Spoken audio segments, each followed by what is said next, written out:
ದೊಡ್ಡವರು ಗುರುಗಳೆಲ್ಲ ಇದ್ದಾರ. ನನ್ನ ಕಾರ್ಯಕ್ರಮದಲ್ಲಿ ಏನು ತಪ್ಪಿದ್ರು ನನಗೆ ದಯವಿಟ್ಟು ತಿಳಿಸಿ. ನನ್ನ ಮೊದಲನೇ ಕಾರ್ಯಕ್ರಮ ಇಷ್ಟು ದೊಡ್ಡವ್ರನ್ನ ಹಾಡ್ತಿರೋದು. ಏನು ತಪ್ಪಾದ್ರು ದಯವಿಟ್ಟು ಕ್ಷಮಿಸಿ ಮತ್ತು ನಾನು ತಿಳಿಸ್ತದೆ.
ದಾಸವಾಣಿ ಕರ್ನಾಟಕ ಲೈವ್ ಅದರಲ್ಲಿ ಫೇಸ್ಬುಕ್ನಲ್ಲಿ ಇದೆ. ಯಾರಾದರೂ ಇಲ್ಲಿ ಬರಲಿಕ್ಕಾಗಿಲ್ಲ ಅಂದರೆ ಫೋನ್ ಮಾಡಿರೋದು.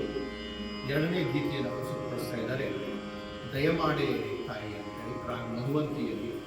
ಜಗನ್ನಾಥ ವಿಠಲದಾಸರು ಬಹಳ ಜನಪ್ರಿಯ ಆಗಿಲ್ಲ, ಆದರೆ ಬಹಳ ದೊಡ್ಡ ದಾಸರು. ಬಹಳಷ್ಟು ಅದ್ಭುತ ಗೀತೆಗಳನ್ನು ತಮ್ಮ ಪದಪುಂಜದಲ್ಲಿ, ಅಂದರೆ ಶಬ್ದಗಳ ಓಲಾಟದಲ್ಲಿ, ಜಾಲಾಟದಲ್ಲಿ ಮತ್ತು ಈ ಶಬ್ದಗಳ ಪನ್ನಂತೆ ನಾವು ಹೇಳ್ತೀವಿ, ಹಾಗೆ ಬರೆದಂಥ ದೊಡ್ಡ ದಾಸ ವಿಠಲಯ್ಯ ಅನ್ನೋದು ಅವರ ಅಂಕಿತ. ನಮ್ಮ ಶಾಕ್ತ ಪರಂಪರೆ ಅಂತ ನಿಮಗೆಲ್ಲತ್ತದೆ, ಶೈವ, ವೈಷ್ಣವ ಮತ್ತು ಶಾಕ್ತ ಪರಂಪರೆ.